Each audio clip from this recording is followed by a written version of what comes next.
So maybe I think it's probably beneficial to whatever we discuss and we vote on should be included. Okay, that's fine. Go ahead. Okay, so I would make a motion to approve the minutes with the one addition of the vote that was taken concerning the U Street Road. A second. Okay, motion's been made and seconded. Any further discussion on this as I get up and get out of the way? Okay, all those in favor will say aye. Aye. Aye. All opposed? Motion carries 7-0. Is there any older new business real quick? We have 5 minutes. Pinky? So I just wanted to say that last week we had a really great week for the city in regards to the Georgetown University Energy Prize. In partnership with Sustainable Connections, the City of Bellingham, the City of Anacortes, and PSE, we were awarded a grant from the Northwest Clean Air Agency for $150,000. Yay! So this means that we can do education, marketing, and some real multifamily projects. So I just wanted to share that success that we were granted that award from the Northwest Clean Air Agency, and we're going to do great things with it. Okay, Michael? Yeah, I just want to bring the public's attention to the fact that right now we're in the middle of Whatcom Water Weeks. It's a 2-week-long period to celebrate and also educate with regard to local water quality. There are 3 things the city is planning. One is a tour of our water treatment plant that'll be on Wednesday, September 16th at noon. And then the following week, Wednesday in the evening at 6 p.m., a tour of our sewer treatment plant. These are open to the public. And then finally, if you've got a kid, there will be a story time with the library Thursday at 2 o'clock on September 24th. And finally, I'd like to say that I brought home some glory to the city of Bellingham because there was a competition between us, county council members, and the mayor of Ferndale on how fast you could slurp oysters with your hands behind your back. It was a close competition, all done in good fun as a fundraiser celebrating Whatcom Water Week. Champion shucker. That's Slurper, pretty good. slurper. Oh, I see. No, I thought it was shuck. professional shucker, amateur slurper. Okay, Jack, and then Roxanne. One real quick thing. I wanted to bring under old and new business next meeting an item that I had talked about in a statement at our last meeting concerning the transmission line issue and trees and the power outage that occurred. I'll be meeting with PSC officials tomorrow and talking to them about a motion that I'd like to make at our next meeting associated with what the city can actually do in a concrete way to this issue. Okay, Roxanne? Just really quickly, I wanted to say I had a chance to attend the Commercial Street Night Market, and wow, is that turning out to be such a fantastic thing for our city to invigorate the downtown, to support our business community, and to certainly get more feet on the street, because that's really what we need in our downtown. So I really just wanted to express appreciation for all the partners that made that possible, for the original idea from Dean Fearing, and then also just the city's support of it. Okay, anything else under old and new business? Okay, we'll have to take a minute break, and then we'll be ready for the next committee.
Yeah, all of the PowerPoints were up. Yeah.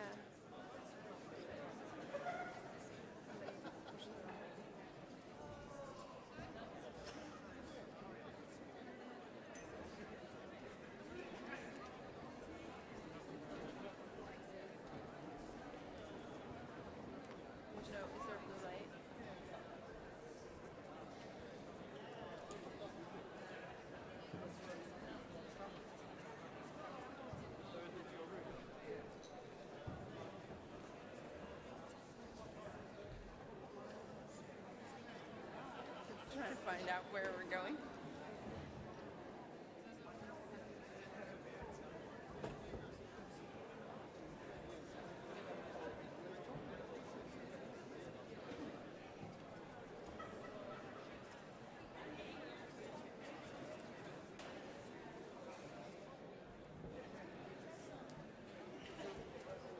No, I just turned it on, had all the PowerPoints up.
Great. Ready? Okay. Call the meeting back to order. We will now turn to Community Economic Development. Michael Lillquist is the chair. Thank you, Gene. Joining me on the committee are council members Vargas and Murphy. We have two items before us today. The first item is an Economic Development Strategic Action Plan. The economic development element of the comprehensive plan was adopted in 2013. Policy ED6 of that economic development element directed the staff to adopt and periodically review a strategic action plan to define and to prioritize actions to achieve the city's economic development goals and policies. The actions in the plan support the city's specific role in economic development. The document is not intended to encompass all economic development actions carried out by partner agencies and organizations. It really focuses on the city. So before I turn it over to Ms. Sundin, there's sort of a two-step process. One, the council adopts policies in economic development, and then two, we need to develop an actual action plan to implement those policies. And so that's what this document here is. It's the most colorful version I've ever seen of what could be a bureaucratic document. To tell us more about what's inside here, Ms. Sundin. Thank you. Tara Sundin, Planning and Community Development. Yes, the economic development element was adopted in 2013. It sets the policy framework for moving forward and really does focus on what the city's role is in economic development. So this action plan that we bring to you today for action, actually, it's not part of our policy documents, but we would like for you to take action on it. It's something that it can be updated. We plan to update it almost yearly. It's a short-term action plan. It's focused on a 3-year period, so we can say just focus, nothing's too far out in front of us. It's structured following the goals that were adopted by the City Council that are outlined in the economic development element of the comp plan. So there's 5 goals. They are, a positive business climate, economic diversification, land and infrastructure, vibrant commercial centers, and quality of life. Those are kind of the 5 kind of core areas that the city focuses on. This is probably the most colorful document that community development's put together. One of the goals we had for this project was we wanted to make sure we used it and people actually read what was inside of it. So it is image rich, and our text is very focused. It doesn't probably include every little thing that the city is doing with regards to economic development, because that would probably be a lengthier document, but we highlight kind of our key initiatives, key strategies, as well as actions over the next 3 years. I'm going to ask Darby to walk through the document. We're not going to cover every action item in there. We're going to hit a few on each page, or a couple, and then we'll allow you guys to kind of have some time to ask us questions, or if you want to cover something in more detail. I'll mention it right now. This looks like we hired a consultant to develop this document, I believe. Fiona Starr in our office is the one that did all the graphic design and put out a pretty high quality product. So we want to definitely thank her. This document was published by your staff in community development In-house. with input from all of our departments. And then the mayor convened in 2014 a community solutions work group on creating a positive business climate.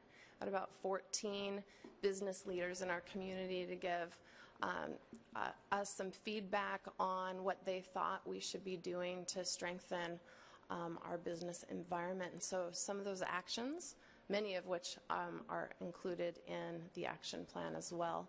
We also reached out to the economic development practitioners to get their feedback and recommendations on what the city should be doing as well. So all of that's been formulated for this plan. So I'm going to turn it over to Darby. I have a few extra copies if anyone needs one, or if anyone from the community wants one, I'll put them here. So one of the most challenging aspects of putting this document together was deciding what picture should be on the cover.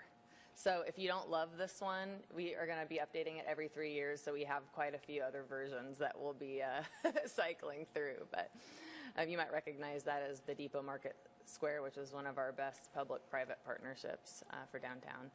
The mayor's welcome letter, obviously you can't read it here, but the message is, you are welcome here, we want you here. And it talks about this quality of life that we have, but also how the city supports business expansion and location in the ways that we've identified in our comprehensive plan. The intro page is really intended to be an at-a-glance, the summary version of what's inside. So the goals column is verbatim from the economic development comp plan chapter, and then these are just a repeat of the strategies that you find in the document. So the first one is the positive business climate, and as Tara mentioned, we got quite a bit of feedback from the Mayor's Community Solutions business group. They had some really, really great advice and some good brainstorming on the types of things the city could be doing to enhance our positive business climate. One of the key strategies is exemplary customer service and regulatory systems. An example of this is the new electronic permit review and permit payment, which just rolled out last week, and that's going to continue to be implemented. That's one of the actions that we're really, really excited about, making things easier for the development community. And then under strategy 2, another highlight is to develop a common brand for economic development throughout the county.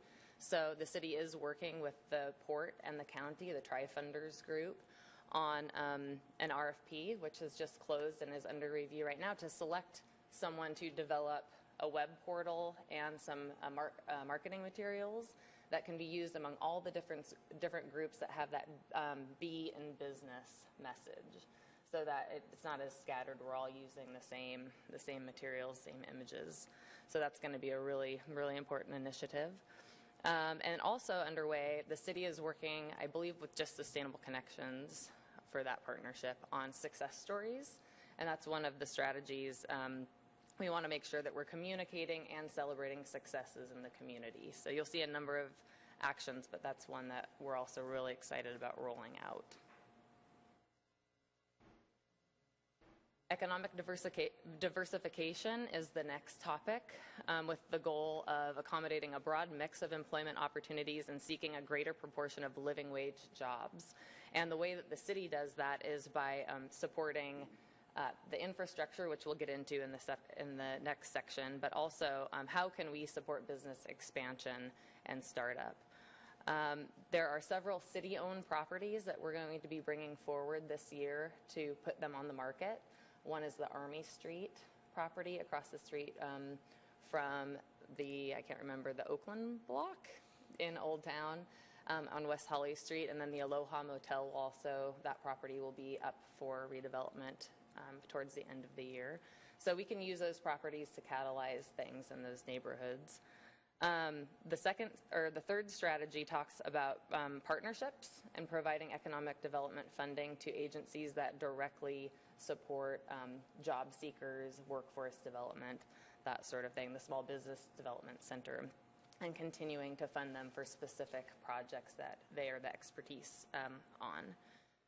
Additionally, Strategy 4 focuses on the tourism industry, and there's a lot of opportunities there that we've recognized in working very closely with the Tourism Bureau.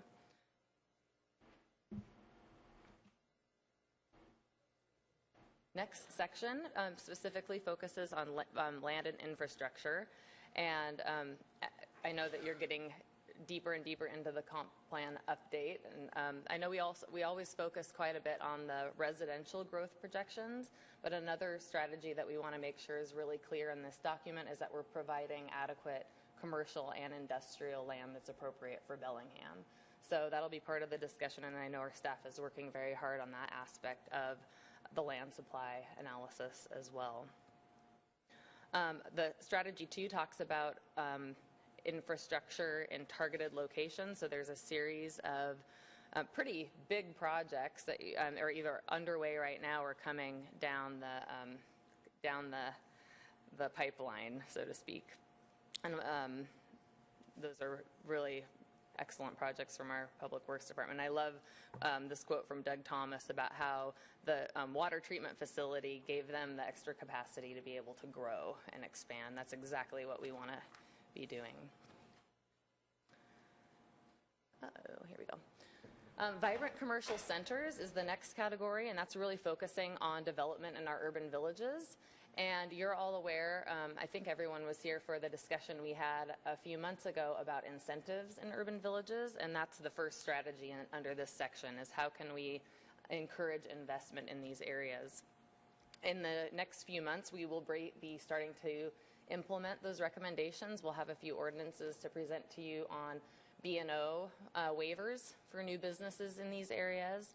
Also, reductions in the system development charges and permit fees in the city center, and expanding the multifamily tax exemption program for affordable housing opportunities in Fairhaven and Barkley. Those are a small snippet of those incentives, but ones that will be some of the front line implementation. Also in this section is information about the waterfront, the park and road investments that are going to be coming forward to jumpstart that area. And finally, quality of life, which is, one of our special ingredients here that kind of sells ourselves when businesses are looking to locate. But there are quite a few things that the city can do. So the first strategy talks about key recreational and transportation amenities. How do we improve our parks, trails, bike network for both transportation purposes and recreation purposes to make that a really competitive feature? And then Strategy 2 embodies protection of our energy resources, our historic building resources, and our drinking water, which are key for our economic development health as well. And then the third strategy is to continue to invest in a safe and clean public realm. Projects like the Commercial Street Night Market and keeping our streets and public spaces clean and inviting is really important. We've heard that over and over too. So we'd love to hear your questions, feedback. As we finalize the draft, we will professionally print these when it's done. We'd like to have your vote on this to make it official, but we will be briefing every year on how these actions are going, and then in 2017 coming back to refresh it for the next 3-year period. So any questions or feedback or anything we missed would be really, really helpful. Thank you, Darby. I just want to say that kind of looking at this, crudely speaking, I'd say about a third of these actions are ones we're already engaged in, a third are ones we've talked about very recently and have a nodding approval in that direction, and maybe a third are ones we haven't really started on yet. That's just my general assessment. Committee members. Roxanne. I think this is great work, and I love the direction that it's going in. The thing that I'm thinking about is that it seems like 2 of the constant complaints that I've heard that are against economic development in the city are our permitting system, which we're working on, and then also the inspections that go along with when you're trying to increase your, the size of your business. And so I hope this document is just as much for staff as it is for the community, because we need our staff members to understand that this is the direction that the city is going in, especially as they're going out and doing their work to do the customer service and the follow-through to support all these different expansion projects. So I just hope this is well received by the community and also by staff. Pinky. So this is beautifully laid out. Thank you so much for the work and the effort you put into here. It is phenomenal. I really like the focus on customer service. I think it's a great direction for all of us to go in. I have a quick question, and then I have a couple comments that I would like to see in there. One of them is, who's the intended audience of this booklet?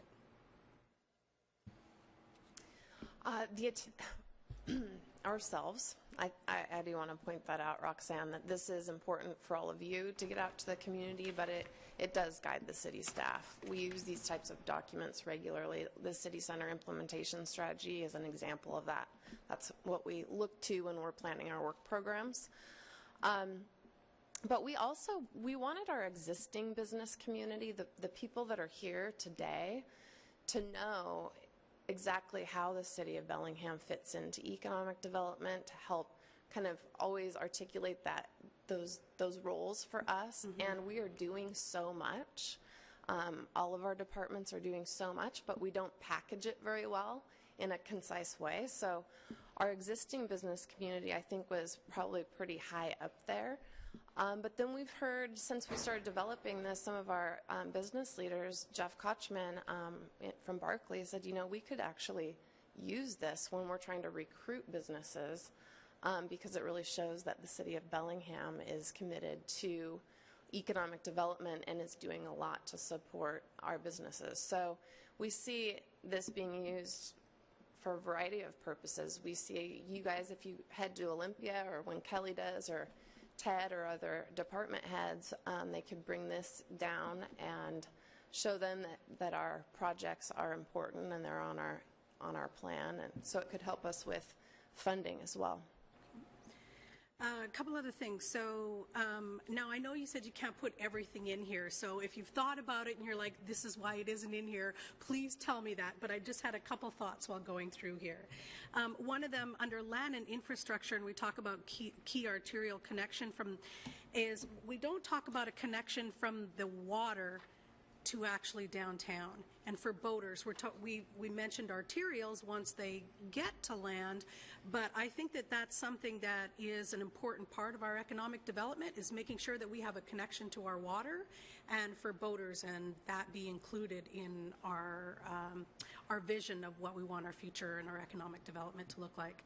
And then also with that is the connection to our maritime industry, is we don't really mention that very much, and I think that is something that is really important to Bellingham, and I really think that it is something that we should bolster, and we make sure is in all of our discussion is our connection to the maritime industry and finding ways to support that industry and to help it be prosperous and grow. Another one is technology itself. I would love if we became a technology hub here in Bellingham, and it would be great to see some verbiage in there that talks about us being cutting edge with our own technology whenever we're doing improvements or we're expanding, so that we can encourage businesses who would use those formats to grow and to be here.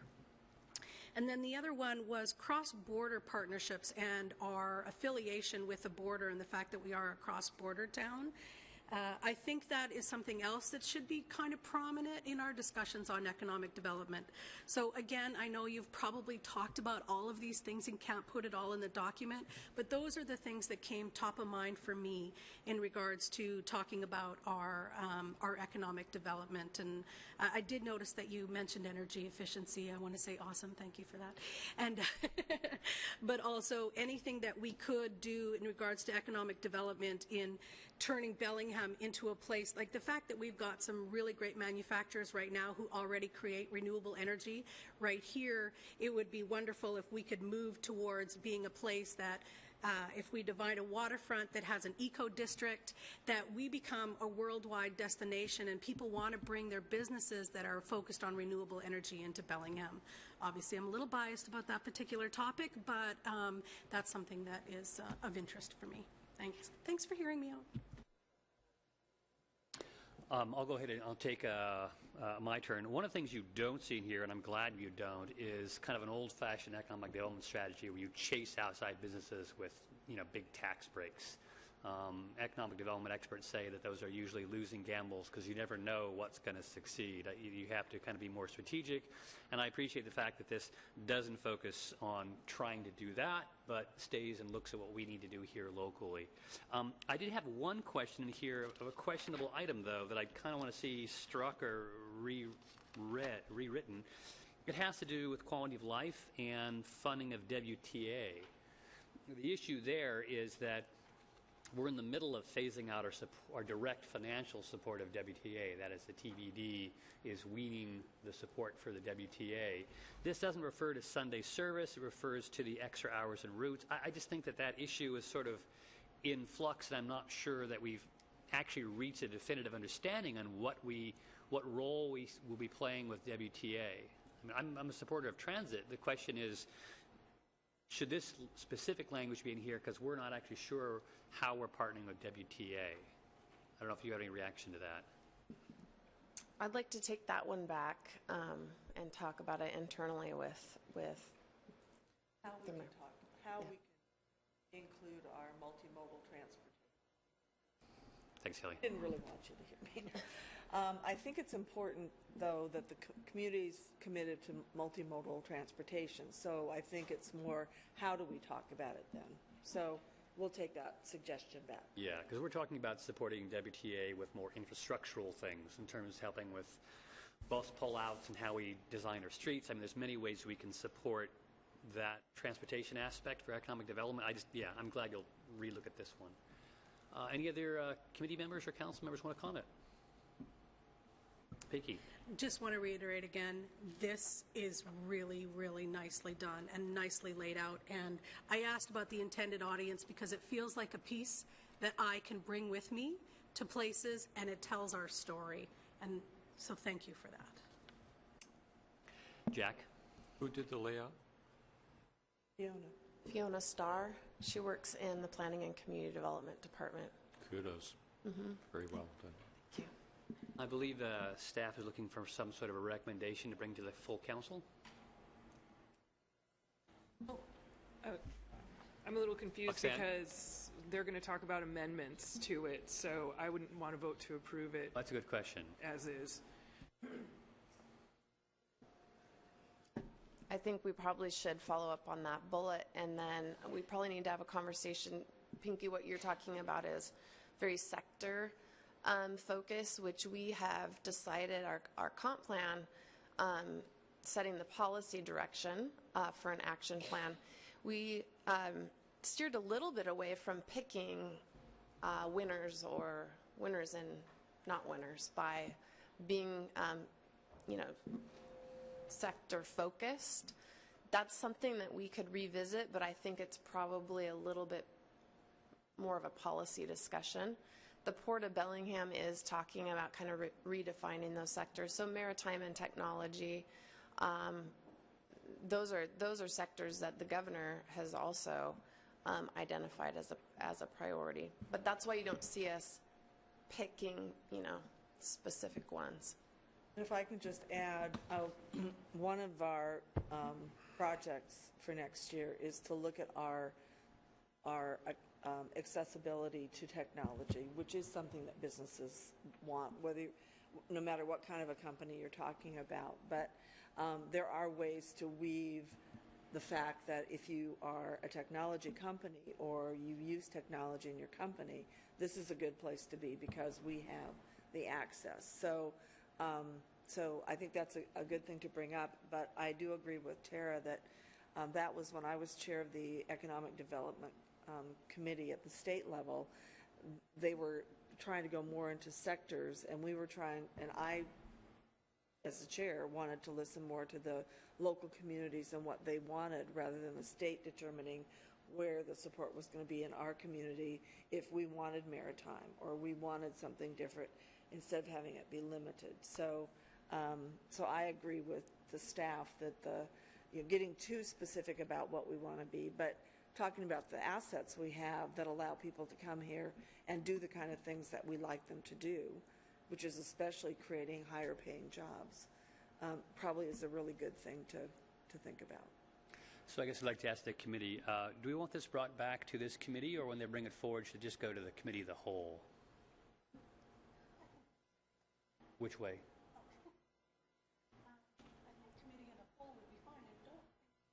It doesn't seem like there would be that many changes.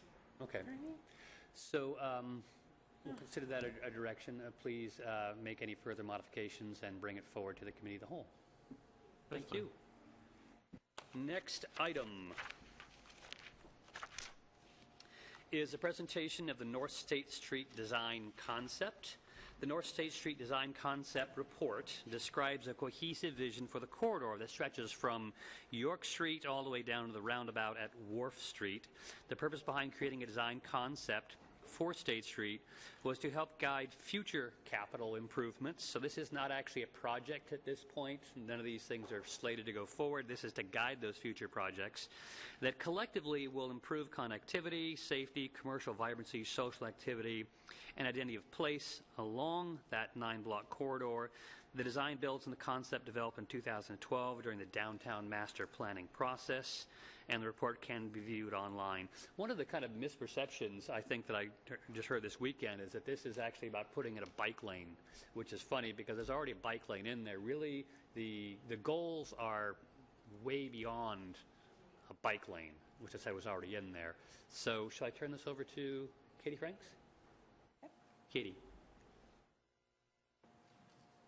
Thanks, Michael. Chris Como, would you like to join me up here? It's coming. Hi, everyone. I'm Katie Franks, Planning and Community Development, and I'm here with Chris Como, Transportation Planner, and Fritz Freeman Anthony was unable to join us today because he had a baby. So we're very happy for him. But he was instrumental, along with Chris, in this plan. So when he comes back, I'm going to get it. No. So State Street, as Michael said, this is a concept. It's a design concept, and a concept is an idea or a vision. And we thought it would be a good idea to put this together because a lot of times Public Works goes out there with great intentions, and then they say, well, what do we want here? And we don't have a place where everything is all put together so that they have some direction. So this document, in part, is meant to serve as a framework, as well as providing a vision. So this image shows a street, much like what State Street could look like, and what a lot of people are hoping that it will look like all the way down the corridor in the future. This is what it used to look like way back when. You guys, yeah. Speak for yourself, Gene Knutson. Yeah, so who'd we have to get around? We had pedestrians, we had horses, we probably had some carts, mining was going on. It was just a mud road. And then we got a little bit more advanced and we planked the streets, which was pretty special. Planked streets and sidewalks. You see a lot of improvements here just in a few years. So notice, constantly changing. State Street and all our built environment is constantly changing. In the 1920s, looking south, there's the YMCA on the left-hand forward. It was the Hotel Henry, and it was not even built as a hotel. So things changing every day. Businesses change every day. Buildings, a lot of them have stayed here, which we love. We want to build on that. And the street, you'll see now cars, automobiles, so predominantly cars, but they're still accommodating pedestrians, bicycles, horses. There's a little bit of a overlap between horse and cars, and trolleys, mass transit. So it's much of what we're looking at today as we're trying to learn from the past, use what we have, and augment what we have for not only for existing businesses and property owners, but for the public, for pedestrians. We're trying to accomplish a lot here. So keep that in mind, that we're balancing a lot of interests. And I'll just make a note here. You noted that the name changed from Elk to State, and a lot of you guys probably already knew that, but in 1926, the person that had the Herald Building built, he said, we want to be a metropolis. Forget this frontier Elk Street. Let's call it State Street. So it changed to State in 1926, and so did a lot of other street names in our downtown. And Michael pointed out, like many people in this process, he said, well, what can we do to reference Elk Street? So, and you actually gave us some really great ideas for how other communities do that. So I'll just say there are a lot of really great ideas that came out of this process that aren't in the plan, but we've captured them. I've kept a long list because it was really great talking to all the stakeholders here. They had a lot of good ideas. Some of them involve projects that will happen in the future. Some of them are things that they can do themselves. So just, again, bear that in mind. This is mainly looking at the infrastructure. And speaking of infrastructure, I'm going to turn it over to Chris Como, and he's going to tell you what we have out there today. Good afternoon, Council. I hope everybody can understand me. I have a bit of a cold, so muddle through here. So scrolling forward from the 1920s to about 2002, it's the last time State Street was overlaid. And we took the opportunity at that time to rechannelize it or to change the lanes from 3 lanes to 2 lanes for vehicles. Unfortunately, we didn't do a whole lot in terms of narrowing the travel lanes at that time. We didn't do anything to really change the physical space between the curbs. We'll talk about that more in a little while, but we want to point out, what is the purpose and function of State Street? It's an entry into and out of downtown. There's a lot of destinations on State Street. There's a lot of activity going on and across State Street. It's a major transit route. It carries a couple different high-frequency transit routes. It's a major bike route between downtown and Fairhaven. We've got a lot of people crossing this street to get to the farmers market, the bus station, all sorts of different things. And it's got a relatively low traffic volume, and so with the extra physical space, when we started looking at the downtown plan, we really wanted to see if there was an opportunity to do something more here. In addition to that, we've got our, we've got our pedestrian and bicycle master plans. And we've been following the recommendations in these plans. As an example, the intersection of State and Maple, that's something that while we were doing the pedestrian master plan, it became an issue. It's not listed in there because before we got the approval for the pedestrian master plan, we actually were going and addressing it. That was one intersection that's heavily used by pedestrians. It needed improvements. We made them in 2013. State and Laurel is listed in the pedestrian master plan. We're actually under construction with that right now. The Wharf Street intersection was in the pedestrian master plan. We built a $3.2 million roundabout there. So we've been following the recommendations in these plans all along. In the bike plan from last year, the recommendation on State Street is for a buffer bike lane. So we've tried to incorporate that into this concept plan as well. The reason for that is because the way we were looking at the corridor is the way we looked at all of our streets and our bike routes throughout the city with a matrix, looking at speeds and volumes and bicycle comfort, things like that. So then, again, as we got into the downtown plan, if you want to look at the policy direction here, it says very clearly we're going to look at a plan for State Street that identifies and evaluates the pedestrian environment, placemaking, and parking improvement opportunities. So that's what you're going to see in this presentation is we've taken that literally. We're trying to move forward, and you'll hear more from Katie about how we went out and did the outreach for that with the people who were downtown.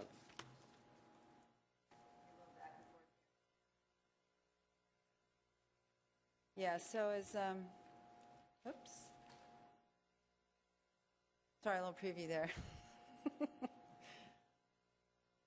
Yeah, so we did a lot, we as in Darby, did a lot of outreach. We were office mates for downtown and got a lot of input for the, through my downtown plan, the pedestrian plan, the bicycle plan, lots and lots of public input.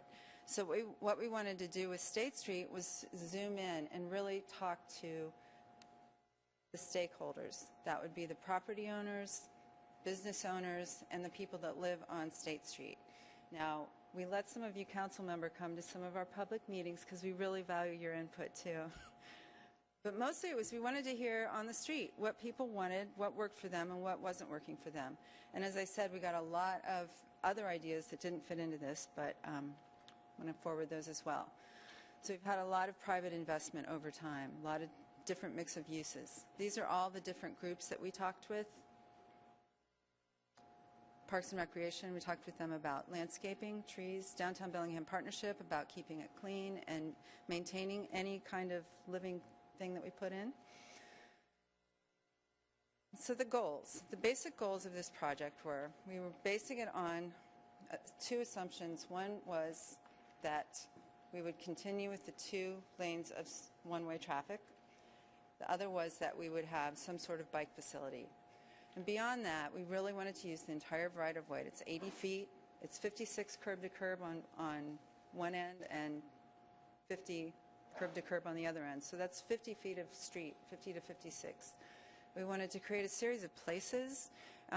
Going down State Street, it feels very different than other parts of downtown, which are a little bit more connected. There's a little more going on, and there's more of a density, although that's growing on State Street. So we want to encourage that as much as possible by creating a reason to stop, making it more pleasant for someone to walk from one block to the next without feeling totally exposed or whatever. Wanted to balance the stakeholder interests. That was really, really important and always difficult. Make it safe for everyone, cohesive and attractive, and then strengthen the identity. And one way we were able to do that through this project was just talking to people and bringing them together. We did some individual interviews with people, and then we also, as much as possible, brought together an entire block or 2 block of stakeholders so that they could hear from each other and problem solve and be creative, kind of building their own unity. Because a lot of times they said, well, you know, we feel like we're on the outskirt of downtown. It's not necessarily in the arts district where things are happening. So then finally, sustainable. We really want to be able to take care of whatever we design.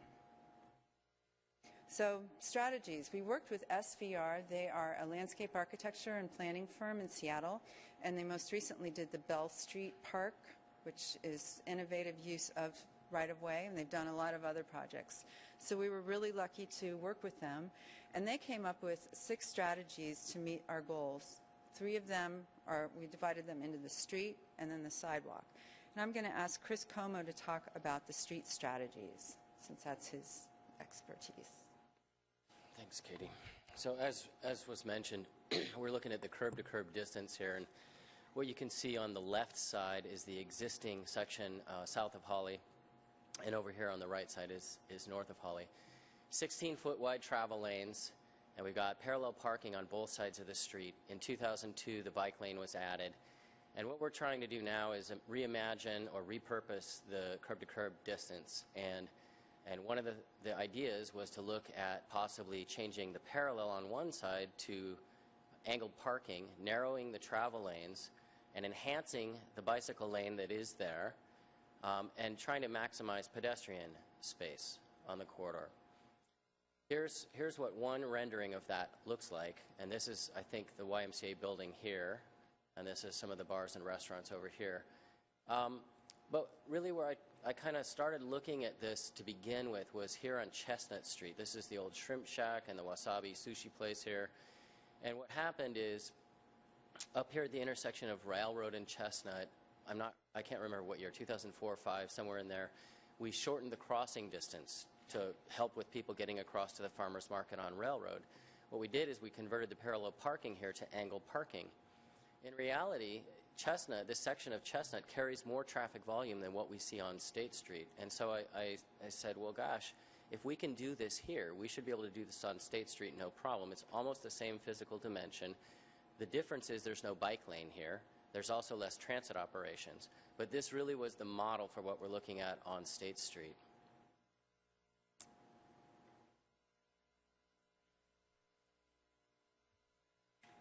So for the sidewalk, one of the goals is to add more trees, and our landscape architects called it enhancing the urban forest, which is a beautiful way of putting it. But on State Street, we have a lot of structural sidewalks, which means there's nothing underneath. It's an areaway. It's part of the building's basement, which has been a hindrance. So our consultants came up with some different ideas to create more of an overhead canopy to make State Street more unified through trees and then also through landscaping. Another strategy would be to extend the curbs and create what they're calling sidewalk rooms. This is a great example here in Bellingham, thanks to Tara in Public Works several years ago, working with the business owners there. Tara was able to talk to the business owners, and they said, look, we would rather have seating, we'd rather have a sidewalk room than parking. We're willing to give that up. So this is a great example of what we're trying to achieve. Something that makes a place that helps businesses and creates a more ambient area for people to walk through. Some other ideas would be street vending, having little libraries set out. These are all active uses where people would need to definitely be stewards. So we wouldn't put this in where the businesses and the property owners weren't totally on board with it. So that's the conversation that continues. Until we build it, we need to always be checking in with the existing business owners. The next strategy would be extending sidewalk rooms for more passive use, and that would be not necessarily, that might be something that would be maintained by an adjacent property owner, or maybe it would be maintained by the city. I like this example up here, and talking to people at the Walton place, the affordable housing down near York Street. They said, we would really love to have a place for our kids to play. There aren't any parks.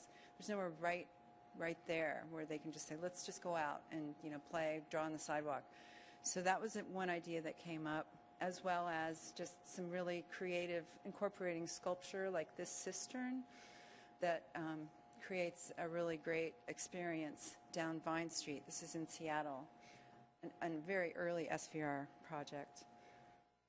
And then finally, if you ever walk along State Street or even drive, you'll notice there are a lot of big expanses of parking lots. So it makes the street seem even wider.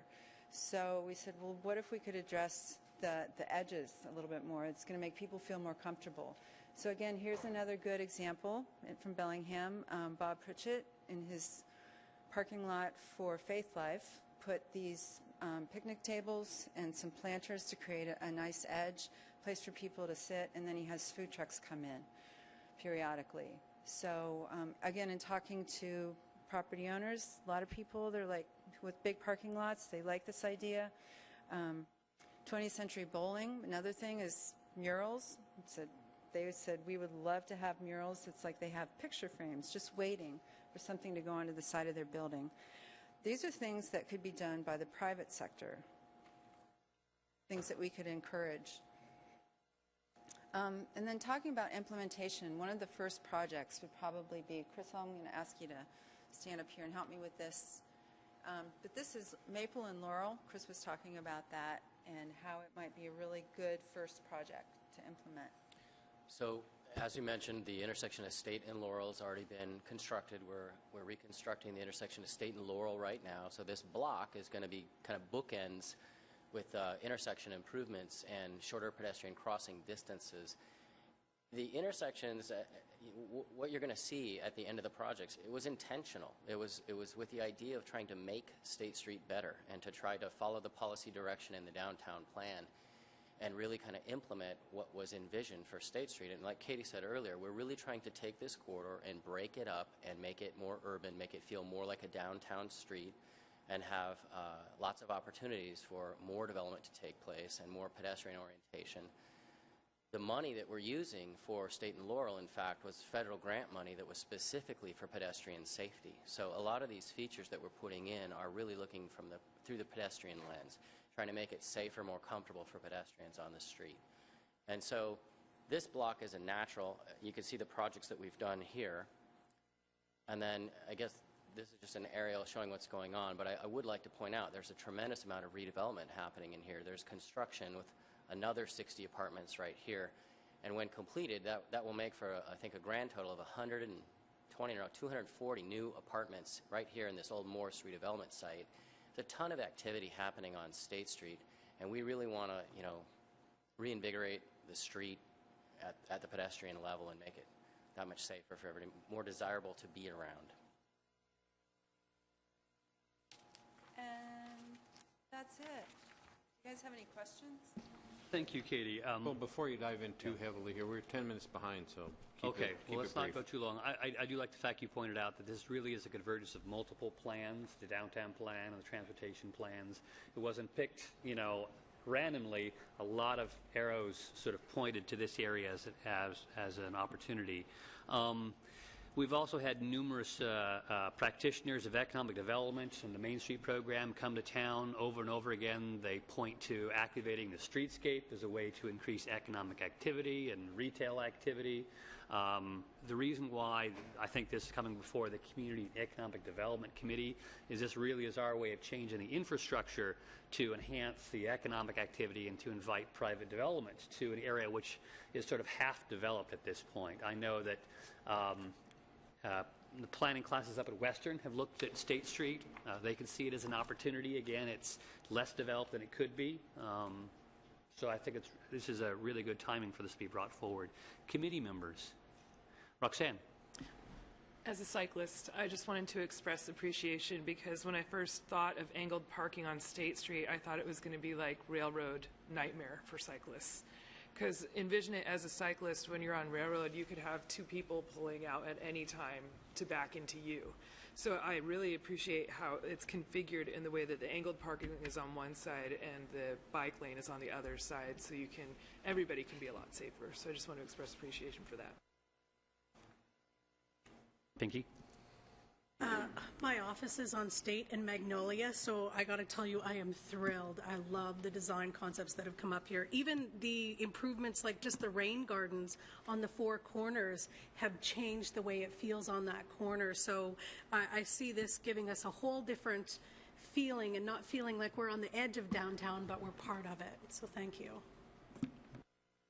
Jack. Yeah, I want to thank you guys for doing what you've done. This is really good work. And I also wanted to kind of also mention about the fact that a lot of this, I think, from the inception was from Nick Zafiradis' class at Western, where he gave us a presentation a few years back that I'm hoping that you ended up using as a resource. But they went through on a block-by-block basis, just like what you guys did, and came up with a really good piece of work that it now seems to be actually coming to fruition as far as an official city plan. So thanks to you, thanks to them. Anybody in the council? Thank you. This is a great item because it really follows the previous one. This is how we do economic development. We change the public infrastructure that we operate, we own, and we build.